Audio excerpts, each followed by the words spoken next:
Hey, everybody. Today we have something a little bit different. Our guest today we have interviewed before, but I want to check in with him during the busiest time of the year and ask him a few questions about how it's going for him so we can give you guys a little bit of encouragement and a little context in some of the stuff that we deal with and he deals with out in the field. So, first of all, can you tell us your name, where you're from, and a little bit about yourself, not all that we heard before, but what your position is in Augusta Nation. My name is Anthony Bertucci. I am the general manager of the Westhampton, New York location. Um, Basically, I manage the day to day. We have an owner. His name is Jason, and Jason is more on like the back end of things. So I deal with all the day to day. Whether it be scheduling, employees, customers, estimates, the whole nine. Before you came, how much experience did you have managing people?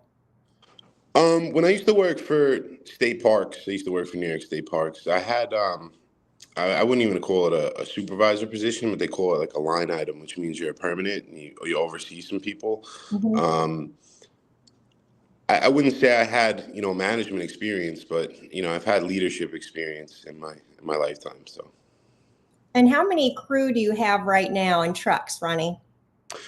well, lucky us, we just added PU4 to the mix Nice. last week with the new wrap. But we have 5 trucks total and an estimated vehicle. One of Okay. those trucks is a dump truck. Okay, cool. And how many guys on your team? As of now, I have 5 full-time employees and 2 part-time employees. When you came to Augusta, was the company already established with some guys in the field and at least a good substantial amount of mowing customers? There was, I'd say there was a good customer base when I came on, but um, we still service a lot of those customers. Some of them we cut out just because of drive and travel time.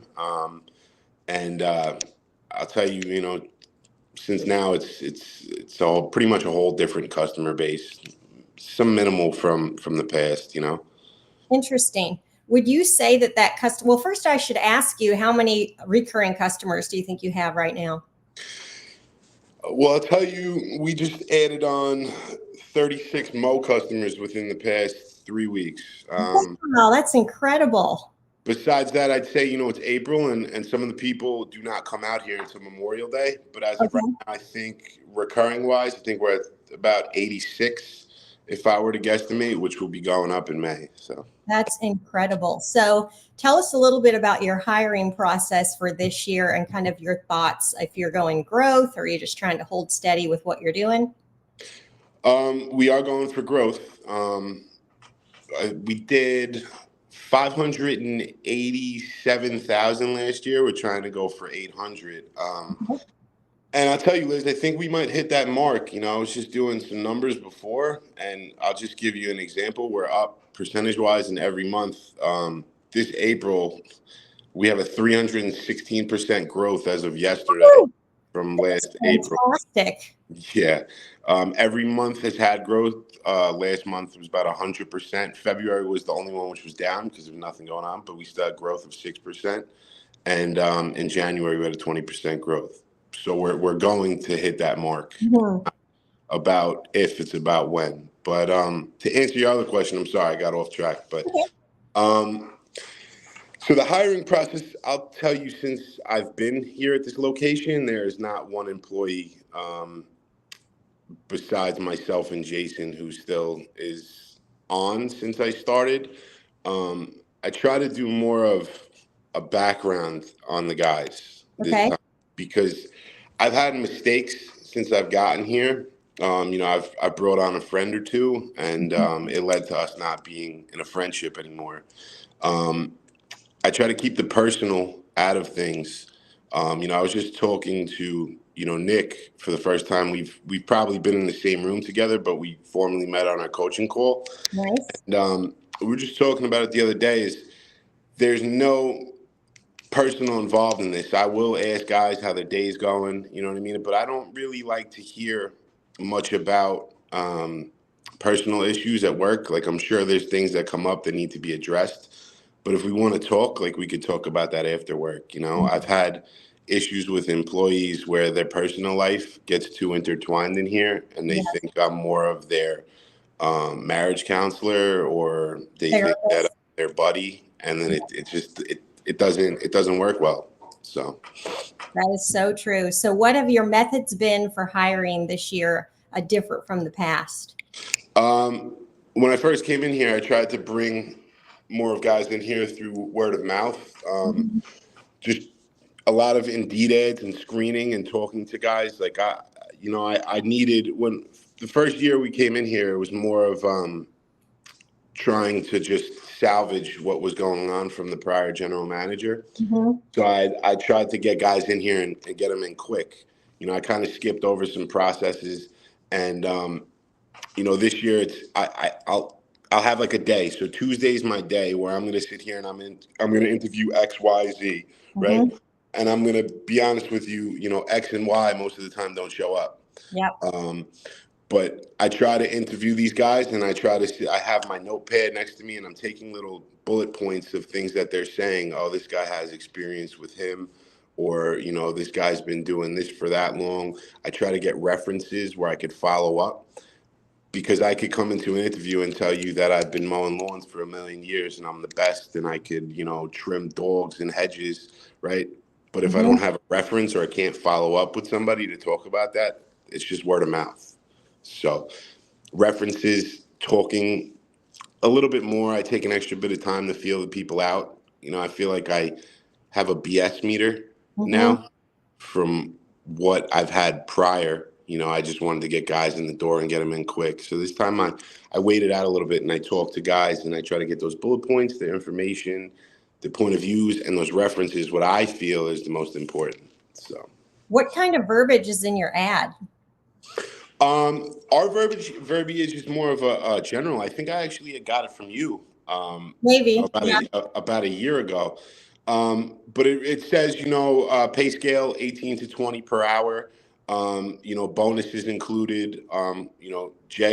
Jason had, implemented something of a 401k, but that's if Okay. you're with the company past a certain amount of time, you're not just going to Mhm. offer 401k at the beginning. Willing to work, 8 to 10 hours per day. Long hours on your feet, driver's license required, and incentive pay, which is pay for performance. So Do you require a cell phone also? we do. If someone doesn't have a cell phone, like let's say one of my guys who's been working Mhm. for a little while, let's say they crack their phone, I'll lend. I have a couple of extra phones. I'll lend them for the day, but they need to Mhm. do require a cell phone. I see. Yeah, that's good. And what about, I don't know what it is like in New York there, but what is it like for smoking? Can you require anything like that? Drugs, smoking? Obviously, we don't want to hire somebody who's on drugs. Yeah. Drug tests are not required. I do feel maybe they should be. And smoking, like I'm on the guys with that. I don't care if they smoke cigarettes in their personal life. That's Hmm. their life, but I don't want to see smoking or vaping on properties, Hmm. or even in the back of the shop. It's just a bad look. Yeah. So just so customers don't see. And what about in your trucks? Obviously, not in the trucks at all. Okay. And what about chewing tobacco? I can't see it, and I don't think any of my guys do have chewing tobacco, but Mhm. if I can't see it, I don't I don't usually have a problem with it. Yeah. And if they're doing that on customers' properties and spitting all over the driveway and in front of the customer, you're going to hear it from the customer anyway. Yeah, every customer out here, I mean, especially in the Hamptons, they have cameras everywhere. They have a lot of long driveways, so you could get notified the second they enter the property. So they're watching us. Hmm. So, they don't like to see any of that. They don't like to see guys smoke. They don't like to hear guys cursing. All these things are important for the professionalism that we try to offer here. Yeah. So, what is kind of the genre of people there? Do they speak? Everybody speak English for the most part. On my crew, or the customer wise? Um, the crew. Well, my crew does speak English. About three of the guys that I have are bilingual. They do speak Spanish and English. A lot of landscapers here in New Yorker in this area, most of them don't speak English, but it's important for us because first off, they need to read the job notes and understand what we're talking about. Second off, they need to speak to a customer if need be, right? And they need to understand the customer. The customer needs to understand them. Um, but even having like the bilingual is also a Mhm. plus. I do appreciate that they can, translate other things into Spanish for me as well. So Yeah. How many years of experience do you require to come to your company? there is a 2-year experience. That is required. But that's where it goes back to what we talked about before, is you could check off something on Indeed that you have 2 years. Hmm. Do you have references, or do you have a company that you worked for prior for that where we can reach out to and talk to them? Hmm. So, how many references do you require? 3. And do you call every single one? The majority of the time, no, because most of the time, if I get through to one and have a conversation with them, I can kind of get the feeler out. If this is a guy who's just going to say anything to make this guy, look like Hercules. Um, Hmm. but if need be, I would call all of them. Yes. And what are the requirements there? Are people pretty open with sharing what the person was like at their other jobs? Um, Really, the questions more so is, how do you know this person? I really don't want to talk to their father or their mother. Um, Totally. has this person worked for you in the past? Most of them are yes or no's. Hmm. I've gotten a couple times where I've reached out and I've tried to get more into depth, and the people rush me off the phone like I don't even know Yes. who I'm talking to. Yeah. But how is this person? Have you worked with this person in the past? If they say yes, how long has this person worked for you? What's some positive attributes you can tell me about this person? Yeah, that's good. So when you come to the interview, you said you have a pretty good BS meter. Over time, we do get that really well. Hmm. And I have found that over time, depending on how desperate we are for people, I a lot of times just go with my gut, Yeah, and I don't even have time to call references. I can call them. I don't have time to wait for them to call me back. And I'm sure it's the same for you. If you need guys, you need to get them in the field. You don't have a week and a half to wait for these people to call you back. You might call them all, you might leave messages for them all, but you gotta make a call. And so, how many do you think you've hired from your gut that have been pretty successful? one of my guys actually right now, his name is Mike. Mike was from my gut. Mhm. And I try, and I'm going to be honest with you, I really don't try to go by my gut much Okay. anymore because I've gone by my gut and misled myself. And Yes. that's where the personal comes into it. And Yeah. I've had issues where I've had to let guys go. Mhm. And the guys well deservingly had to go, but then it becomes a personal attack against Anthony, right? Yeah. And I don't like that. And it's hard for me sometimes to swallow, what I have to say. I always do, but it's hard for me to swallow, and I take this stuff home with me. Yeah. But Mike, who is with us right now, jumped on us on our team in November of last year, and I have high hopes for him. Mhm. Because we're getting to the spot where I work 6 days a week, sometimes 7, and I need that extra guy who's going to do what I'm doing in case I need to take a day off. I have kids, in case I Mhm. need to pick my daughter up from school. So Mike is working out as of right now. Mike was from my gut, and that was the one that I trusted. So I hope that I don't swallow my words with that one. Yeah. That's really smart. So are you trying to replicate yourself in someone else, like make them an assistant manager so that you can leave and go do a few other things, maybe not out of town, but they can cover for you for a little while? Yeah, that's really what I'm looking for. And Jason, we usually have our meetings, me and him on Saturday. So we had it this morning, and we were talking about it. Like Mike or that other guy needs Hmm. to be able to do the day to day, talk to customers, learn how to learn how to do an estimate, learn how to use Copilot, learn how to use the apps. We need to be able to trust this person with Hmm. a credit card if they're going to fill things up or they need to pay for something. So. Um, Not everything needs to be replicated, Hmm. obviously, because if I was trying to replicate myself, then I wouldn't be learning at the same time. 100%. because I need different ideas at the same time. I can think I know everything, but that's just all out of ego.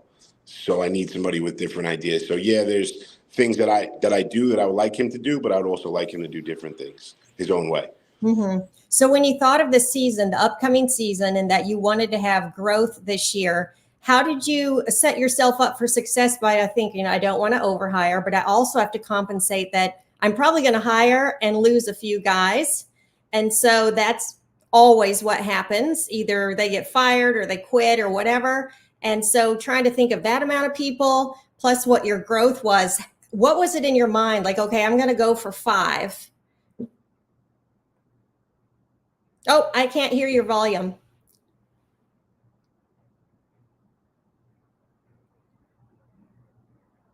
Oh, I still can't hear you.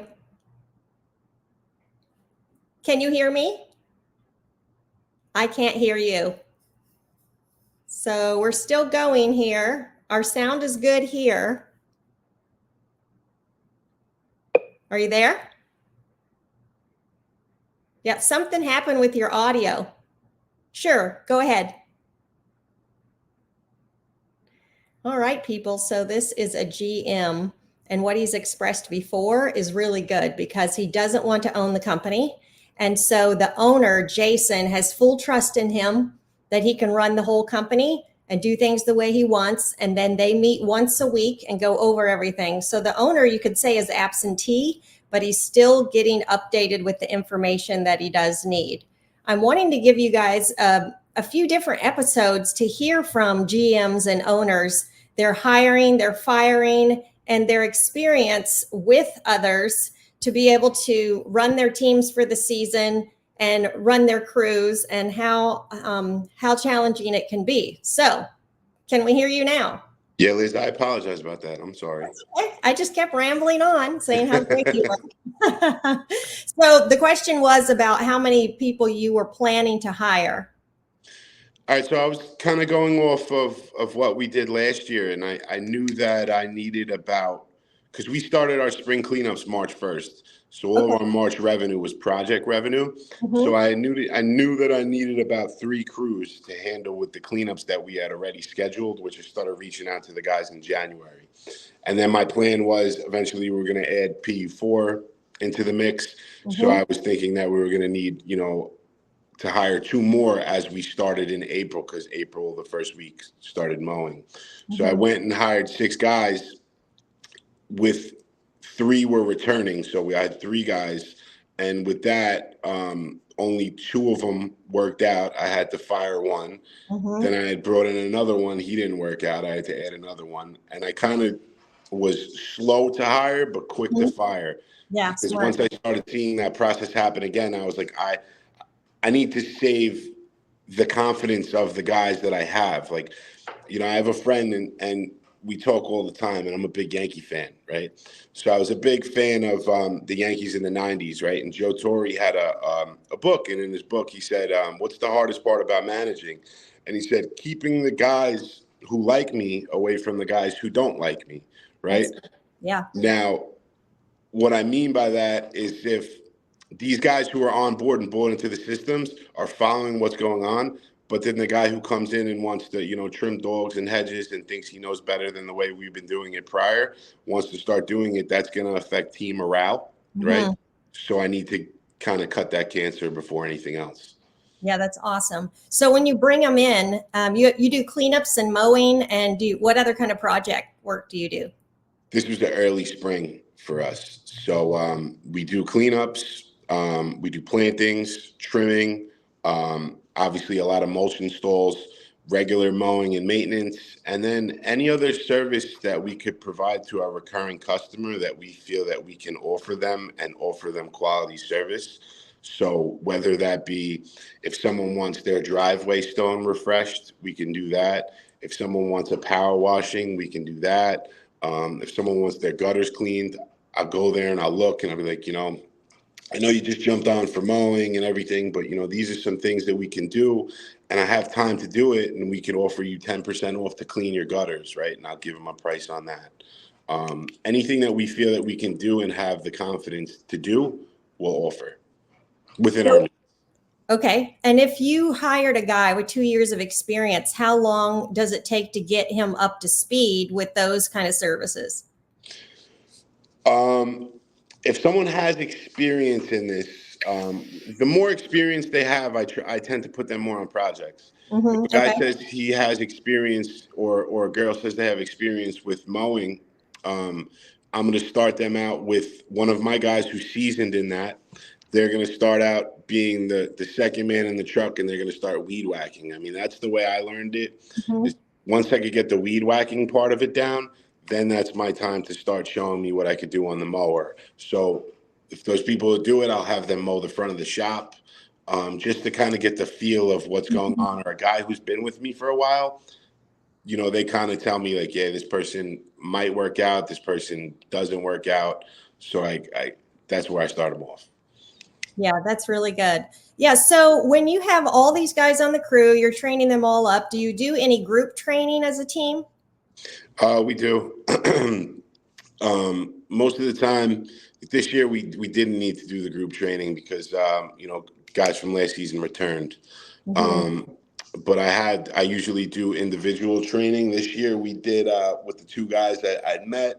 We learned how to do the aerator on the front of the shop. We learned how to use the dethatcher on the front of the shop. We did learn how to edge with the weed whacker on the front of the shop. And I started to teach these guys how to we run straight right standers. So I Okay. let these guys start to get the feel of it without even dropping the deck. The grass was dormant, just so you kind of get the feel like you can't really mess up anything when the grass is like that. So So your trainer, do you have them do like stackable skills? So you said like you start them with weed whacking, and then do they just kind of sign them off on that and then add another skill, or is it not that regimented? um, well, it is kind of regimented, and these guys. So I have we call it a people analyzer. Hmm. So obviously, really for the first 3 weeks, they are an employee, and yes, they're getting paid. They're getting paid for performance. But I don't consider them an employee yet. They're on a probationary period. Okay. So within that first 3 weeks, they're getting a meeting and coming in every week with me. We're going over things, and in that thing, that we have a plus minus system, or a plus or a minus. The goal is to really always have a plus minus in there. And why I say that is because nobody is perfect. God is Hmm. perfect, but nobody is perfect. So there's always room for improvement. So you always want to have that plus minus, but you don't want to have continuous minuses in there, because continuous minuses mean that there's a lot of room for growth, or you're just not getting it. And the plus is always for obviously morale purposes. Like, hey, you're doing good in this area. You're doing good in this area. This is your room for improvement. But I don't think that you're getting this A, B, and C, if that makes sense. Hmm. Yeah. And by next meeting, I want to see improvement in this area, or we're going to have to discuss something else. Most of the time, that helps with the firing part, because if a guy feels that he's not doing it, most of the time they'll quit and make it easier on me, because I Hmm. don't like firing people. But if not, then we discuss, other options. I usually try to find what guys are strong suited in. I Hmm. have a guy. He's a 19-year-old kid. He's part time. He's not quite into getting the landscaping part of things yet, like the weed whacking.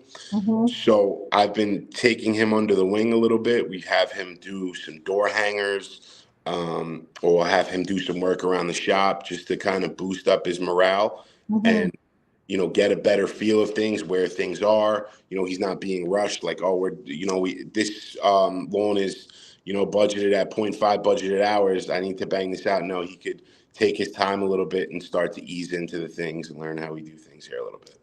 So in the interview process, do you actually talk to them about P for P? I do, and I'm not gonna lie to you. I've had some issues with guys understanding it. So Yes.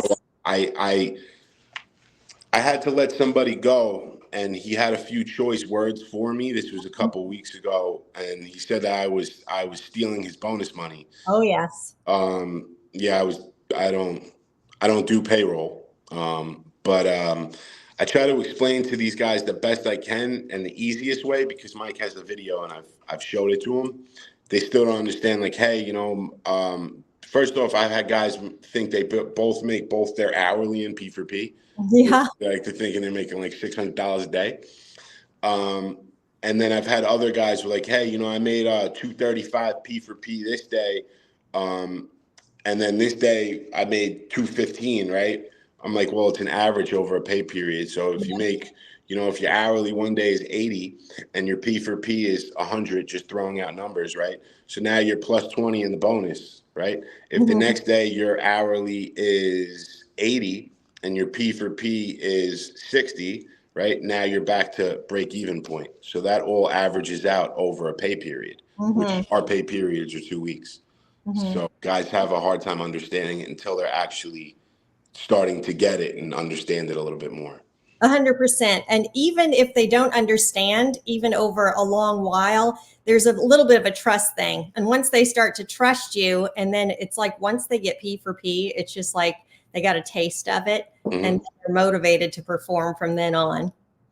These guys, now that they're understanding it, like I have so much praise for the guys and the workers that we have, because I don't take any of the credit for this. If the Mhm. jobs weren't done correctly, none of the success that we're actually starting to feel right now Mhm. would happen. But the guys, like, once they started getting that bonus, and I'm looking at, P for P, and my guys are running 87% efficient for the month, right? Yeah. They're crushing P for P. These guys are making $300-$400 extra in their paychecks. Sometimes I look at it and they make more money than me, Yeah. but it's well deserved. They Yes. busted their behind for it. So Yeah. Do a lot of them come because they've been looking at Augusta and they think they want to work for Augusta, or have most of them never heard of it? around here, our trucks are everywhere. Okay. None of the trucks out here look like our trucks. So a lot of people have seen it. I've had a guy who came on. He's on my crew now, and he's like, "I've seen your trucks around." And he's like, "I like the dog on it." Wow. They started to notice it. I had somebody who I have to reach out to next week. I had an interview, and he came in here and was telling me all about the systems of Mike, and he's been watching Mike on Neat. YouTube for years. He Mhm. thought that. I think he was a little misled that he thought we just, push mode houses, but um, we do that. But, we also run obviously bigger mowers, but he was all into the P for P. He understood that. Um, he seemed very amped to Yeah. jump. So Yeah. people do know about us. Not everybody does, though. Did he want a job from you? He did. I did an interview with him. He's one of the 4 people on my list, which I have to make a decision for next week. Like I told you, I'm not just hiring off the bat just because I Yeah. need people. Um, I try to want to, if I have to call somebody back for a second interview, I will. Then it's like the process of elimination. So, Hmm. So you said you have, was it 36 new mows in the last couple weeks? what was our exact number? 38. Okay, cool. So how did you get these? All right, this year we put the pedal to the metal. So it's just, I want to, in January, I started reaching out to our pre-existing customers. I want to get them settled, their contracts set up for the season, and them scheduled and their jobs done, and get them out of the way. That leaves room for the new customers to start scheduling them. So we did the Evergrow marketing campaign, which got Okay. our Google ads up, which we started to get a lot of leads from. But we've been doing door hangers since mid-February. The reason Wow. why I say that, because we had spring weather for about 2 weeks in February. So we started putting it out that we maybe got 1 or 2 that I've heard back from. But once we started going into March and people seeing our work, I've had customers pull up to, trucks and like, hey, do you do this or blah, blah, blah. My guys will hand them a card. Hey, we got another customer from word of mouth. But looking at our door hanger percentage, me and Jason made a spreadsheet. So we did 1,237 door hangers. Okay. That was since middle of March up until now. And, probably around a 1.12, don't quote me, customer acquisition rate of 15 from those door hangers. Hmm. And there was about 3 that came in yesterday from door hangers, which I haven't even updated it. But we try to target an area and get as many out as we can in those areas with the Insta quotes, or we've had to order about 3 or 4 batches of the Instaquotes, and then we run out. I have like generic ones which I put up, Mhm. but those have even brought back, customers. And Mhm. then you'll have people who will call and say, hey, you mow so and so's lawn. He's right next door to me.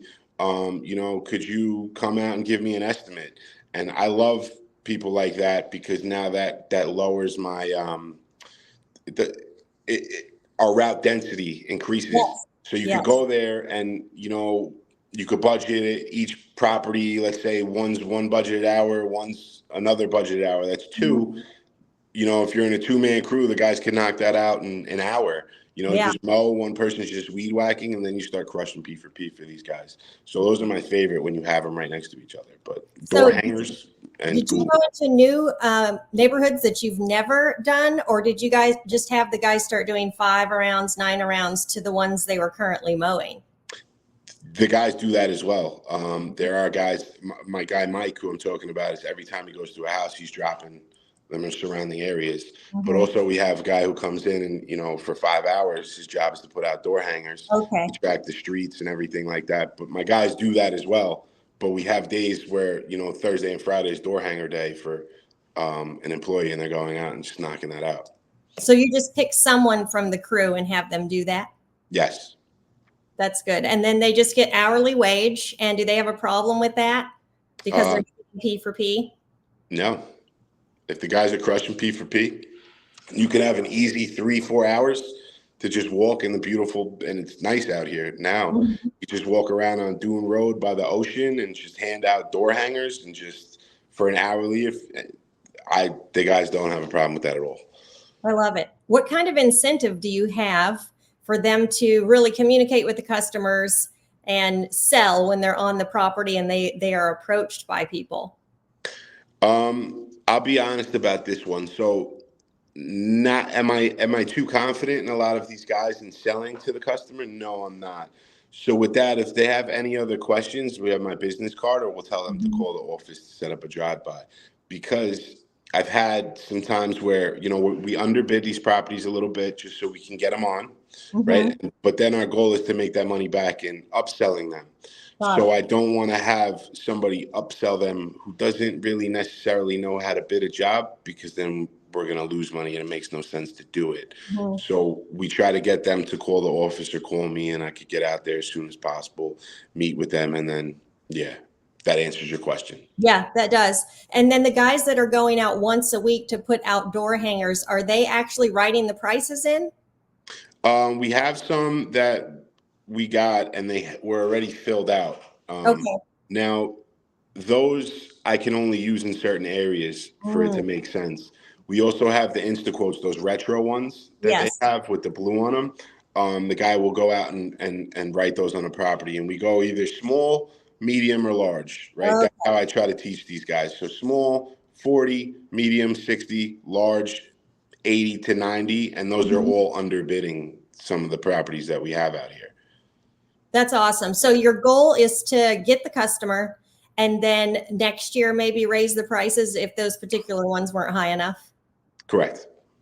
I love it. Okay. So each guy is really empowered by the mowing they've done too, are probably pretty good at guessing, making their quote of because of the minutes, and they can go there. Do you have them think in terms of it would take this many minutes to do this property to determine their small, medium, and large? They're more seasoned in that area, yes. I try not to get them to think too much about it. Okay. Just see it. It's a small property, $40. Just write Yeah. that on. If we're underbidding it by $5, $10, whatever, we'll eat that this year. Medium, just kind of use your judgment on what's going on there. Yeah. So anybody that's listening to this and they have their guys doing door hangers and they maybe want to reward the guys in some way, do you have them mark it in some way that it's one that they passed out? It's either one of two guys who I have usually do it. And the way I can able to track that is the Google sheet that we made. It'll say, today on 427, right? So whatever the employee's name is, let's say it's me, Anthony, put out 72 door hangers on this street, this street, this street, this street, right? So then if they call and I see it's in that area, then I have something I check off, lead acquired, yes, right? Or if they sign on, the next column is customer gain. So I would write one and then this. So then I could kind of pinpoint which one of our employees got that property. Okay. And do they get some sort of, $10 or anything from those? They do. They get an incentive. They get a $25 extra bonus in their paycheck. And yeah, for each customer gained. That's fantastic. And so are you requiring the customers to send in a picture of the door hanger? Yes, they need to email that, and usually they call command center, and command center will ask if they can send an email. And once we get that, what I do is I don't just, sign them on from there. Mm-hmm. What I do is I go in and I'll make the estimate for, $55 weekly. Then I send it out to them. The reason why I do that is so I can get the card on file once they accept it. Because I don't really like doing mows, because somebody could say, hey, mow my property, and I do it, and then we never hear from that person ever again, right? Or they could be, someone who doesn't want to pay their bill. So I like to make sure all our boxes are checked, if that makes sense. Something really interesting that you said earlier was you take your customers from last year and you schedule them first. So they're like the rocks of your clientele, and then you put the new ones in around them.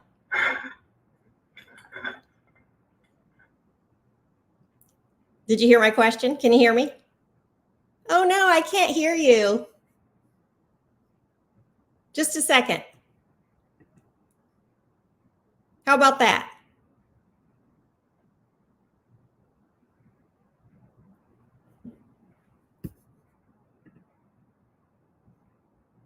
Can you hear me now? Nope, he's going back out, then he's going to come back in. A lot of these questions might be helpful to you and beneficial, I hope, because I'm just trying to think of it from another business owner's point of view and how they can handle some of these maybe a little different than they've done in the past. Can you hear me? Yeah, every time somebody rings in on my phone, I lose the sound, so I apologize. Yeah, you gotta turn people off for an hour. It's hard to do. I try. It's like we got guys going right now. Sometimes my phone, spring is nonstop. Oh, no, I'm just so appreciative that you gave me the time today, because I know it's at least 6 days a week right now for most people. Yes. Yeah, so let me just turn a little corner there. I don't remember what I was asking before, but the guys on these routes, about how many can they do in a day if they're kind of in cookie cutter neighborhoods? I'll give you like a quick example. So if it's a guy that I know is good and they're efficient, they usually have about 9.5 to 10 budgeted hours if they can handle it and the route is efficient.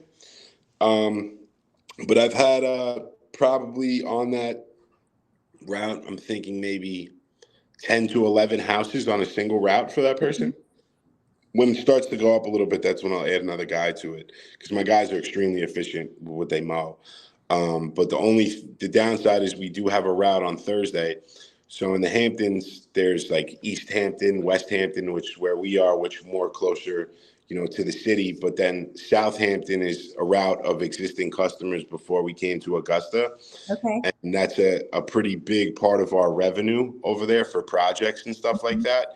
So we don't want to just give it up just yet. The plan is to eventually get rid of that. But the drive time to get there is probably about, I'd say 8 miles. But if you're here in the summertime, is a lot of traffic. So I have to give the guys like a travel time out there of an hour, right? Nice. Which is kind of hard, and it's very close. It's just all the stuff like that. But what I'll do is I'll put them on, 7 houses, but I'll give them like a manual adjustment for that. But the houses are bigger out there, so it needs to take a little bit more time. So I see. So if you look at your whole week, do you start at like the east and you go to the west from all the cities, or how do you plan out your week? So I try to stay local as much as possible, but we have areas all around us. Now, Thursday is like the far routes. The reason I call it the far routes is because they go in completely different directions.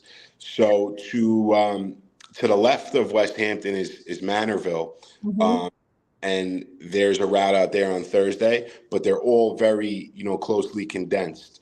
So somebody will go out there, and then Southampton is on Thursday as well. So my guys knocked that out, right? It's just midweek. That's how it was set up Mm-hmm. prior, and it's just worked for us. So I've kept it that way. But all the other days, I try to stay as local as possible. Anywhere in East Quogue, which is, technically where our shop is located. We stay around here to Westhampton, and then Friday we do Hampton Bays, which is next to us, and we try to keep all those houses together and as close as possible. Some days we get those customers who are a little bit pain in the rear end who want to be mowed on Friday, and if it's a good customer, I will accommodate that. I just got to make it work. But sometimes you'll have like a house in West Hampton, and you'll have that customer in Hampton Bays who wants to be mowed on Friday. So I kind of make their route like a circle.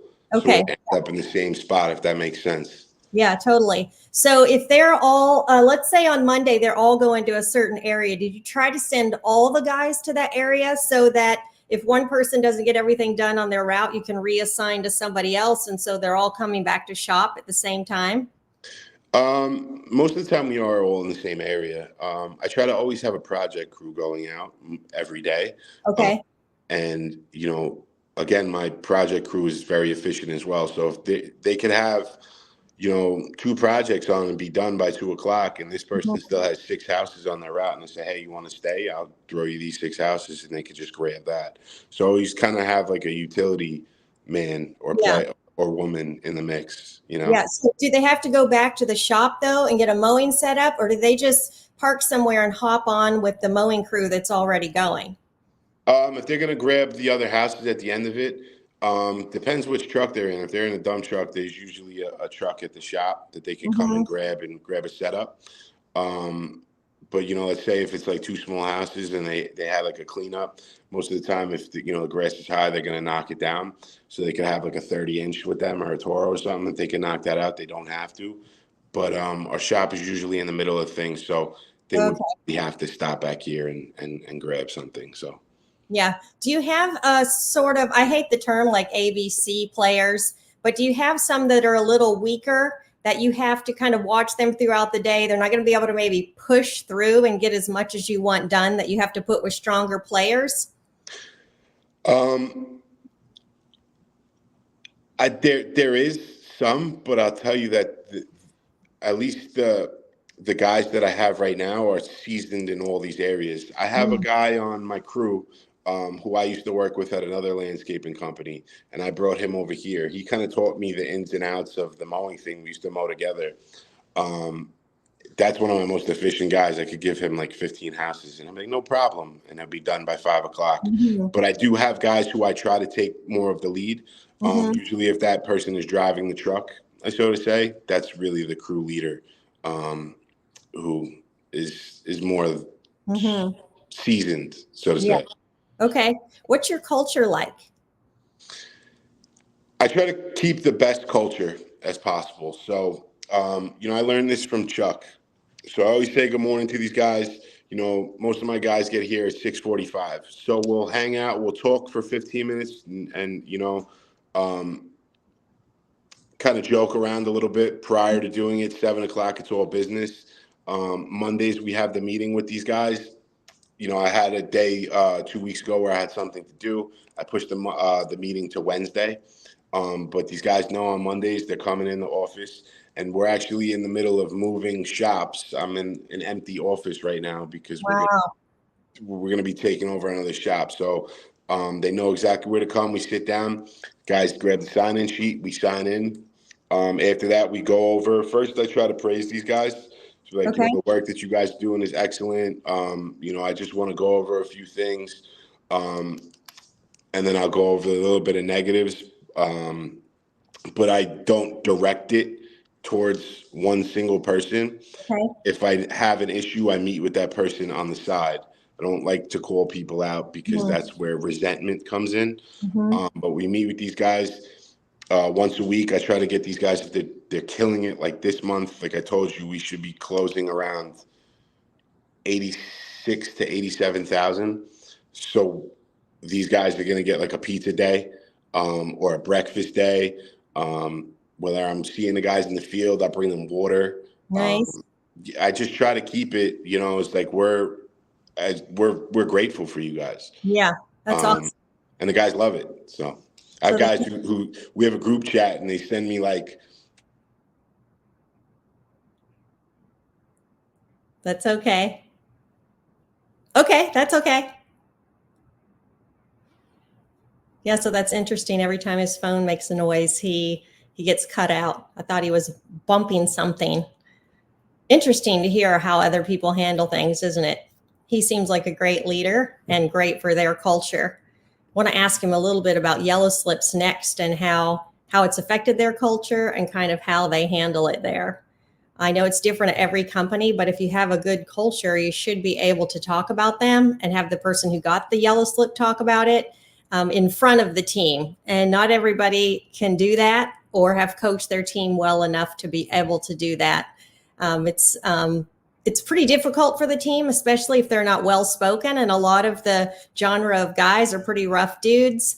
And it's hard to talk in front of people about your mistakes. But what I found is if you have 15 guys on your crew and one guy talks about his yellow slip, then from there on out, all 15 people are benefited from it. all right, I put my phone on do not disturb. So let's see if this works for now. There you go. I was Yeah. going to ask next about yellow slips, how you handle them, and do you have the crew talk about them in front of one another? We talk about it more of a group, but the Okay. guys who are at the job, we're going to talk about that in the meeting. The great part about it is the crew calls each other out because they're tight, especially the guys from last year are tight knit. So I had an issue where one of the grass was burnt from an employee that I got rid of from fertilizer that he just left Mm-hmm. there. So these guys bring pictures to the meeting of the properties. They're like, hey, you're going to 23 Deer Run. This is a picture of this. You need to look out for this, or they'll tell me, right? So we'll try to get that fixed, or we'll find out who the last employee was on that. Most of the time, they just go by honor system, like I was the one that was last there, and then that employee's going to be the one that's going to go there and amend that situation. Got it. So you have them resolve their own if you can. You just route it back into their next day's services. Yes. That's awesome. Okay. And just to wrap up with you here so you can get back to your day, you said that door hangers were your main thing this year. Are you using anything else? We have the Evergrow marketing campaign on Google. Okay. With that, obviously, we have Facebook because Command Center handles our Facebook. Mm-hmm. So what I try to do too is like in my personal life, everybody calls me Anthony Augusta. It's not even my last name, That's but hilarious. yeah. I put things up or in Facebook groups of areas that we target. I'll Okay. take those ads and I post them in there, or just by word of mouth. You know what I mean? Like my guys handing out business cards or anything like that. And this has seemed to customer retention of what we have, and then keep those, and Mm-hmm. then just continuously build on what's going on. Obviously, our Google reviews. When I first got here, we had 4. I think we're up to 79 now. Fantastic. And like I kind of pushed that to them, like they're like, Anthony, like you guys are great. I said, thank you so much. We appreciate it. They appreciate you. Hey, if you don't mind, could you leave us a positive Google review? Like it helps us so much. Mm-hmm. And that starts to generate like organic traffic off of Yeah. Google as well. And do the guys get any kind of kickback from that when their name's mentioned or when they were the ones on that property? I haven't gotten to that yet. I think that's in the cards. Yeah. There's been so much change here, and it's a different. But I think that's in play for that. If guys getting some type of, let's say, whether it's like a gas card or something like Yeah, that, for something. doing that. Yeah, just like recognition purposes. Just like it's get people. Yes, they come to work to make money, right? But if Yeah. you like, it's a survey. Like if you're happy where you work and you feel like you're valued, Yes. you're gonna really stay there over money most of the time. So Yeah. What we kind of pushed was that if they got the customer to mention their name in the review, they get $50. And so it's been hilarious. Like the customer will brag about the young man and he'll say it 3 times, but they don't get their $50 because they didn't have their name mentioned. So it's funny that the guys really put pressure on the customer. Now remember, you have to say my name. And then sometimes the customers will just put their names in there several times so they get the $50. Oh, a couple times, right? Yeah, I mean, Yeah. they end up. I'm not in the field anymore, right?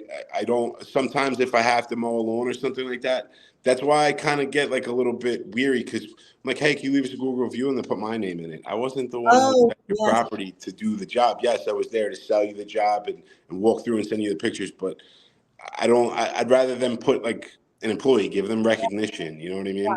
Yeah, so I guess you could get the guys to ask for it. And it's incredible because you just start having all these reviews just flow in because it's personal from the guys asking for a review for themselves and their job makes them do better work too. Yeah, just to even see your name up there too, and like everyone could see it in the whole entire world. It has a different feeling behind it. Yeah, it Oh, does. oh. So you said that you're not working in the field right now. How do you mostly fill your day? All right, my day has been filled up with a lot of estimates. Okay. Um, I'm in here. I'm usually up around 5 a.m. That's around 2 a.m. your time. Yep. I'm jumping on, just going through emails. I get in around 6:10, 6:15, start my scheduling. We set the guys up in the morning. Um, if there's a job they have a question about, obviously they know these properties, but I'll go there with them just to give them a quick walkthrough, which I want to get rid of because it takes a little bit of time out of my day. Sure. Yeah. We do the videos and stuff like that. If there's a question, I'll try to make time for that, and then it's followed up with estimates. I'm doing a lot more of the insurance side of things now, handling bills, updating my spreadsheets, purchases, supplies that we need to get. We're adding another mower in about a week and a half. I've had stuff with the vehicles, which I've tried to get them up to maintenance. So I Mm-hmm. handle a lot of Yeah. things, and I'm a person who takes on a lot, and it's done by 12 o'clock. You know what I mean? Like I want everything done because then another million things are going to come on my plate. 100%. Yeah. So have you found that after 12, when they're all out on routes, you have to kind of shoot for that 12 because you know there's going to be issues on all their routes. And you basically are sitting there playing chess for the rest of the day, strategically moving people around. Not as much as last year, but that still does happen. Like we're like, hey, Anthony, this person missed, weed whacking in my rocks in my backyard or something like that. So that's why I like something like that'll pop up, but I have not, knock on wood, gotten many complaints about the cleanups and stuff like that. Yeah. Usually I try to, like with fall cleanup, something I learned is we're going to take a lot of before pictures. Mm-hmm. We're going to take a lot of after pictures, right? Nice. Yeah. And usually I try to email them to the customer, like, hey, this is what it looked like before. This is what it looked like after from each angle. So when you come Mm-hmm. back in 2 weeks and there's 4 leaves on your lawn, you say, hey, I want a refund. No, this is what it looked like when we left. So I try to keep the customers updated with that, which Yeah. I need to slow down because if we get that big, I'm not going to be able to do that. Yeah. But the customers appreciate it and like the customer service. Plus, it keeps our tails covered. Yeah, that's good. So what services does Command do for you? Do they just answer your phone? Command center. As of right now, they are doing our payroll. They're answering our phone. I took back the email thing, which I might put back on, but they do obviously over the phone estimates for us. They run our P for P. Okay. I think we're pretty much full service except for those two things. I handle the scheduling and the email. And then do you do all your QuickBooks, your collections, all of those more in-depth things? No, actually, Command Center handles that for us. Okay, good. So if you had to do all that, you would have to have an office assistant because there's no way you could probably fit that in on top of everything else you're doing. No, unless I want to bang my head against the wall with the Yeah. wife. But yeah, yes, that's why Command Center has been it's so helpful with everything because it's like having an office manager without having an office manager there. And it's made my life a lot easier in certain things, because I'll have a million things on my plate in spring, and I'm able to, in the field, like someone will be like, hey, can we set up an estimate? And I'm like, I'm not going to remember that. Let me just shoot something over to Connect team to set it up for this day at this time. They're great with that. Everybody at Command Center is awesome. And then Jerry's one of my favorites. She's like a pit bull with collections, and she gets us our money when, yeah. So everybody over there is great, and it's helps us immensely. Yeah, that's cool. So just wrapping up here, I can't thank you enough for your time today.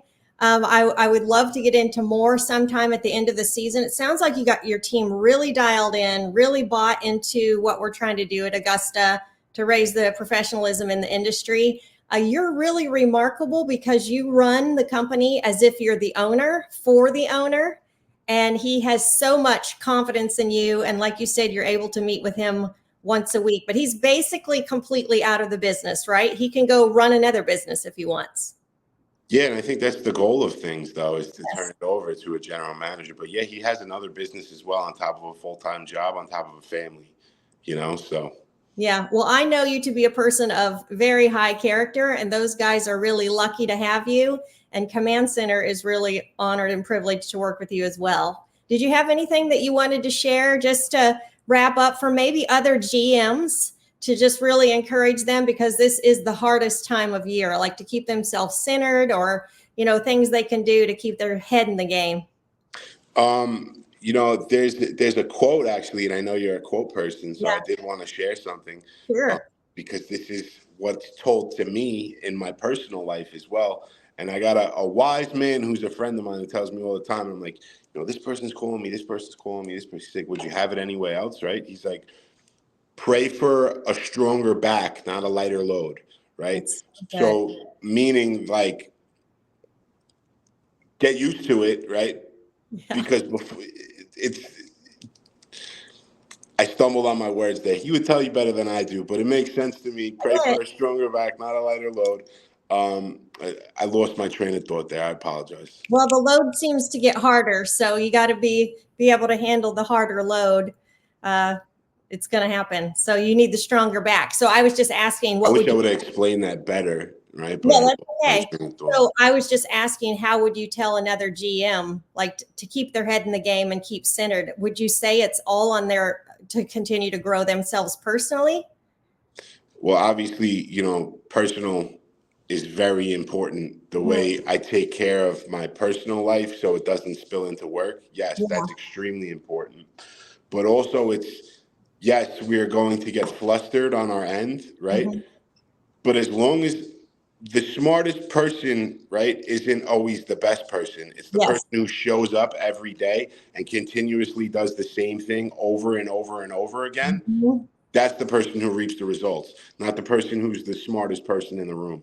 So I just show up and continuously do what's preached to me by Augusta, follow the systems of what works and what doesn't, right?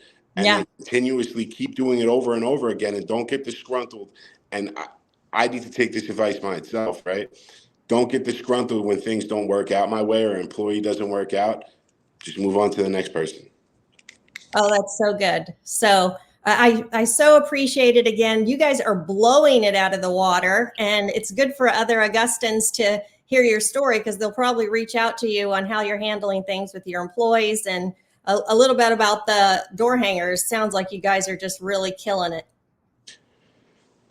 We're trying, and trying to remain humble, but yes, I appreciate that. Thank you so much. Yeah. Well, I'll look forward to seeing you, if not in June, in next January. You won't be seeing me in June, but I will see you in January. Awesome. I'll look forward to it. And sorry about the constant calls. I apologize. Tell your guys thank you for letting you spend the time with me today. I appreciate it. Thanks, Liz. Yeah. Bye-bye. Bye.